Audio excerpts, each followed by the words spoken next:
Alright guys, name is Tyler aka Nanogenix, and today guys we are talking Dragon Ball Legends, and more specifically we're talking, is Dragon Ball Legends overhyped? That is what I want to talk about today, and I want to go into some details about things. I also want to touch on the free-to-play stuff that I sort of touched on the other day, but I want to go into more details about it. So anyways, that's what we're talking today, guys. And so what I really want to do, now before you go down there right now, you haven't even watched more than 20 seconds of this video, and you're like, Nanogenix, Dragon Ball Legends is overhyped, and it doesn't matter what you say in this video. I want to set up a bit of a story for you. Let's come along with Nanogenix here for a story time for just a second. Let's say a brand new Dragon Ball game is getting released, right? And the way I want to say it is, the way I look at Dragon Ball Legends is it's a new Dragon Ball game. Granted, I know I'm guilty of putting mobile in titles and stuff like that because you have to feed the algorithm a little bit, but looking at Legends, it's a new Dragon Ball game. It's not a new Dragon Ball mobile game. You know, I feel like you put mobile on it to sort of downplay it a little bit or something like that. It's a new Dragon Ball game, and the way I say that is we're to a point in 2018 where phones are just as powerful. I mean, Dragon Ball Legends looks as good, if not better, than some of the PS3 and 360 era Dragon Ball games, which is super impressive.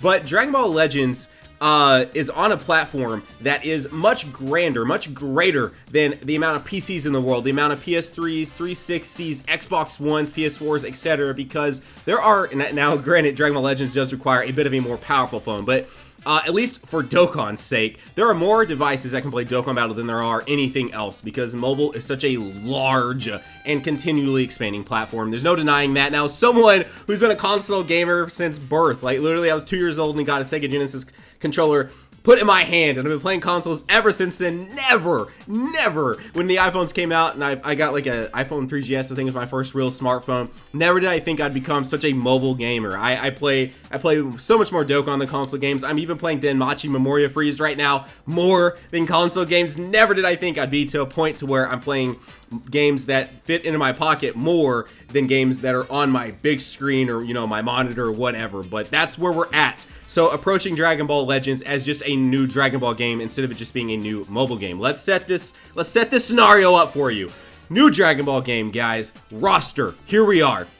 You're gonna get to play as Mercenary Tao, Dodoria, First Form Frieza, Base Form Vegeta, Base Form Goku, Chiaotzu, and that's about it. How excited are you for this new Dragon Ball game? Oh wait, I forgot to mention, we are also going to put in Super Saiyan Goku, but that's the only one, guys. That's the only Super Saiyan, that's the only sort of transformation built into the game. That's it.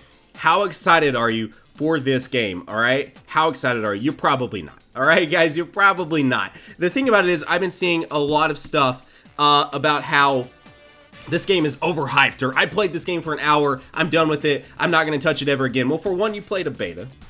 For two, literally the most basic of characters are available in this game right now. I even saw something in the nature of like, wait, why is UI Goku and Jiren not in this game? And it's like, dudes, like we're playing a beta. Like this game hasn't even officially released yet. And like I see people saying this game is way too overhyped. This game is gonna crash and burn. I can't believe they don't have Super Saiyan Blues or whatever. And it's like, but dude, it's a beta. I don't know. I don't know what you're asking out of a beta. Now, don't get me wrong. Clearly, we played betas for other games. There's been incredibly more quote unquote hype characters available, but at the same time, you got to take a look at it as if this is a game where you will summon for characters. Now, it does seem like it's going to be pretty friendly on how you obtain the characters, given the fact that dupes are going to play such a big factor in building your characters up if you want to limit break them, which I'm going to touch on that a little bit later as well.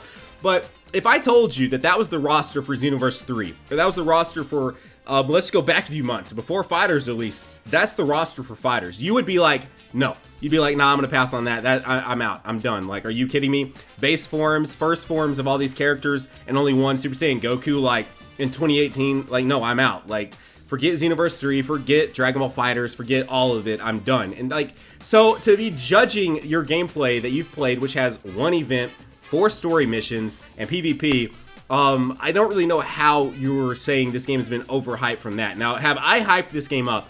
1000% I have. Now, have I done it to a point of saying overhyped? I don't feel like it. I mean, yeah, when I hop into the videos, I am excited because I'm excited to play a new Dragon Ball game. That's just where I'm at, guys. I literally live in a room that is surrounded by Dragon Ball everywhere. There's Dragon Ball right here, there's Dragon Ball over there, there's Dragon Ball all behind me, there's Dragon Ball all over here. Like, there's Dragon Ball everywhere in this room. So I'm excited to play a new Dragon Ball game. That's just who I am. That's what I'm about. I literally have a almost 99%, almost 100% Dragon Ball centric channel. So yes, I'm going to be excited for a new Dragon Ball video game. But am I making so many videos? Am I just covering it constantly to the point of where I'm overhyping the game?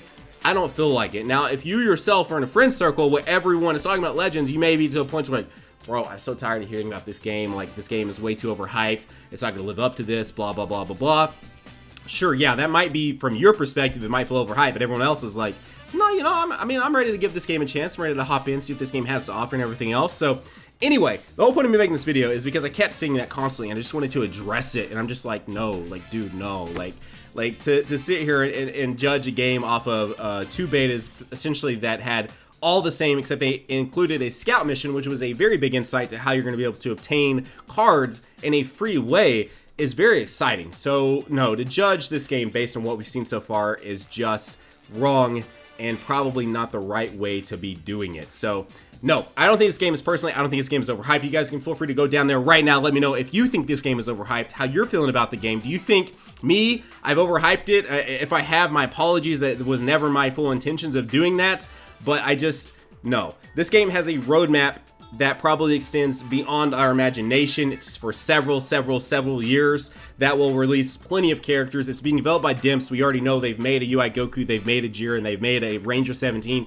All these things in Dragon Ball Xenoverse 2. You know they're going to be doing all of that for this game, but this game is a character-centric summoning style game. You know that they're going to have to pace it to some extent. So the Super Saiyan Blues may be here pretty quick. On Dokkan Battle, Super Saiyan Blues, I mean, the game started out with not that many quote-unquote hype characters. I keep saying quote-unquote because it's like, I feel like I have to say it that way, you know, just that way it's not, plus I'm throwing around the word hype a lot in this video, which my apologies, but Super Saiyan Blues were in that game pretty quickly. Now, looking back on them now, without their Dokkan Awakens, they weren't very good, you know, being 3 years later, but they were within the game within like 6 months. So it's very possible we see some of these more fun transformations in this game sooner than later. It's just right now playing a beta, you're not going to see a bunch of stuff. They don't want to necessarily just, you know, throw everything at us right now. They want to sort of pace themselves, which does definitely make sense for a game of this caliber. Now, moving back to the free-to-play discussion really quickly, which, by the way, before I hop into that, if you're new to the channel, you haven't done so yet, consider going down there, subscribing, and joining the hashtag NanoFam. Consider slapping a like on today's video. But moving into the free-to-play thing that I think I missed a lot of what I was trying to get across the other day. More specifically, right here is a direct comment on my free-to-play friendly video. It says, it seems free-to-play friendly, but it being Dragon Ball Legends, but for those looking to dominate PvP, they will purchase Chrono Crystals and then multiple repeat summons to increase their characters. So free-to-play players will lose out over paid players, as with most games. Now, I want to take a step back. Let's take a look and let's say no soul system. Soul system, by the way, for those of you that maybe don't know, is the potential system for Legends. It lets you build up your characters past their sort of base form. It allows you to increase their energy, etc., etc. I mean, it's literally the potential system, but for Legends. So let's say you take a base form 3-star character versus a base form 7-star character, right? They have no soul boost or anything like that. You just have summoned to a point to where this card is 7-star limit broke, this card's 3-star. The 3-star has a 10% boost to stats and a 3% boost to their Z ability. So they do have their Z ability and they have 10% boost to stats. The 7-star, the gap here is about like 8,000 crystals, by the way. And I'll talk more on that if you don't understand that here in a sec. So the 7-star now has a 20% boost to stats and an 8% boost to Z ability. The only difference here is about a 10% boost to stats and a 5% boost to their Z ability for 8,000 more crystals. Guys, that is not that big of a difference, especially given the fact that they're allowing us, they've shown us a way they're going to allow us to build up our characters via scout missions. They did that with Krillin. I know Krillin doesn't sound like the most like insanely fun character to use if you're not like a Krillin fan. You know, you're not D3, you're not hashtag Krillin or anything like that. But they will probably do that with many more characters. And the thing about crystals is whenever you summon, you get 100 crystals of that character. And as you get more, 9,999 to completely 7-star limit breaking character, you will limit break them and obtain some sort of stat increase. What I'm telling you is that a free-to-play player could easily easily get a 3-star limit break via either scout missions or summoning for a character, which will then give them that sort of level filled with someone who is summoned, because more than likely you summoning are not going to get all the way to a 7-star. I mean, if someone has went full on well mode, then yeah, I mean, I guess they might have a 7-star, but if you're fighting someone, soul system out of it, you're both level 999, right? Stay with me here. You're both level 999. This person has the 20% boost and the 8% boost to Z ability. This person has the 10% boost and the 3% to Z ability. It's going to come down to more skill than anything else. That 10% on their stats and that 5% on their Z ability isn't going to instantly make them win.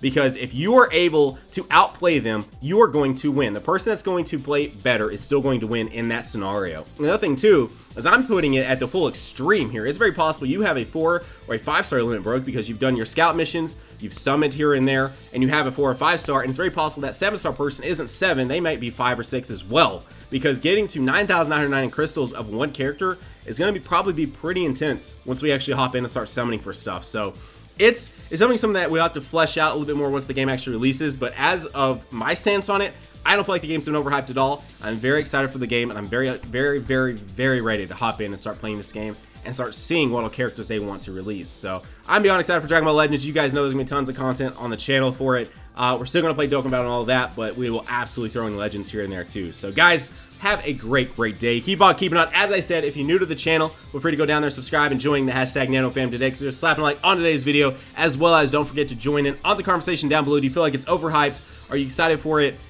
Did maybe some of the stuff I say help you sort of be like, you know what, yeah, you're right, Nano. There isn't UI Goku in it. There isn't Super Saiyan 3s. There's not Super Saiyan 4s. All these things that will help me sort of want to actually play it more, because I want to use these characters. That's where I'm at with it. So guys, have a great day. Keep on keeping on, and I will see you all in the next video.